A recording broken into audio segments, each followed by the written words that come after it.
नमस्कार साथियों, गृह मंत्रालय भारत सरकार के निर्देशानुसार दिनांक 7 मई 2025 को ब्लैकआउट प्रस्तावित है, जिसमें सायरन बजने के बाद लाइटें बंद की जानी प्रस्तावित है।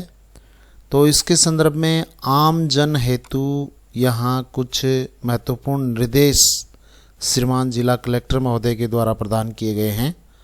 तो वो कौन कौन से निर्देश हैं?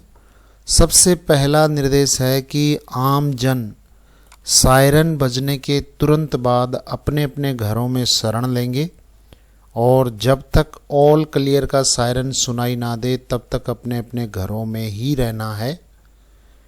दूसरा निर्देश यह है, सभी घर, दुकान, संस्थान, विद्यालय आदि समय पर लाइट बंद करें। ड्रिल के समय अनावश्यक रूप से बाहर घूमने से बचें, भीड़ इकट्ठी ना करें, अनुशासन बनाए रखें, ड्रिल को हल्के में ना लें, यह आपकी सुरक्षा के लिए है। और किसी प्रकार की आतिशबाजी, तेज आवाज़ वाले उपकरण या ध्वनि विस्तारक यंत्रों का प्रयोग भी नहीं करें। यहाँ दरवाज़ों और खिड़कियों से दूर रहने के निर्देश दिए हैं। खिड़कियों पर ब्लैकआउट पर्दे अथवा मोटा कपड़ा लगाकर रखना है। स्थानीय प्रशासन और पुलिस के द्वारा दिए गए निर्देशों का भी पालन करना है। और यदि कोई व्यक्ति यात्रा कर रहा है तो तुरंत यात्रा को रोककर सुरक्षित स्थान पर शरण लेना सुनिश्चित करना है।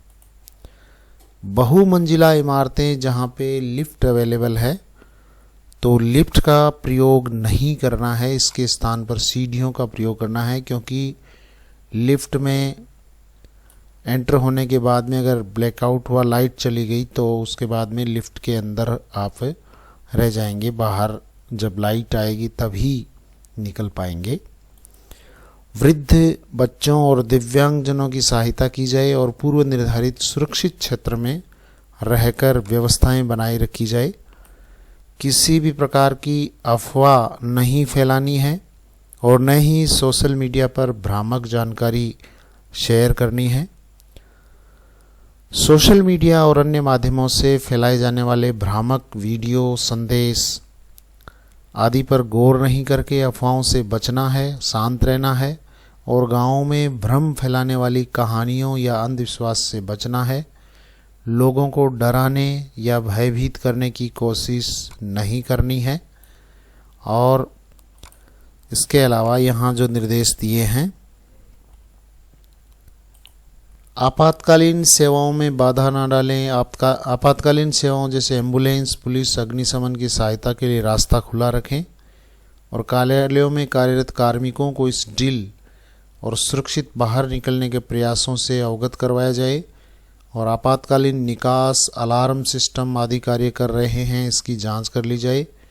मॉक ड्रिल से पूर्व मोबाइल चार्ज रखे जाए, जिसमें महत्वपूर्ण दूरभाष नंबर, निकटतम पुलिस स्टेशन, चिकित्सालय, सिविल डिफेंस कंट्रोल रूम आदि के नंबर आपातकालीन स्थिति में बचाव हेतु सेव रखें और आवश्यक होने पर ही मोबाइल काम में लें। ब्लैकआउट के दौरान टॉर्च या बैटरी से चलने वाले उपकरण साथ रखें। ड्रिल के दौरान मोबाइल की फ्लैश लाइट या वाहन की हेडलाइट का अनावश्यक प्रयोग ना करें। आपात स्थिति से निपटने के लिए इस ड्रिल के दौरान अपने पहचान पत्र, पानी, भोजन, फर्स्ट एड आदि भी अपने साथ में रखें। गांव व मोहल्लों में चौकसी रखें और संदिग्ध गतिविधियों की सूचना तुरंत नज़दीकी पुलिस थाने को दें। ड्रिल समाप्ति की सूचना के बाद ही सामान्य स्थिति में लौटें। यह मॉक ड्रिल केवल अभ्यास है, घबराएं नहीं। सभी नागरिकों से सहयोग अपेक्षित है ताकि किसी भी आपात स्थिति से बेहतर ढंग से निपटा जा सके। तो ये श्रीमान जिला कलेक्टर महोदय अभिषेक जी सुराणा के द्वारा दिए गए निर्देश हैं। तो आज के लिए बस इतना ही। Thank you very much. जय हिंद, जय भारत।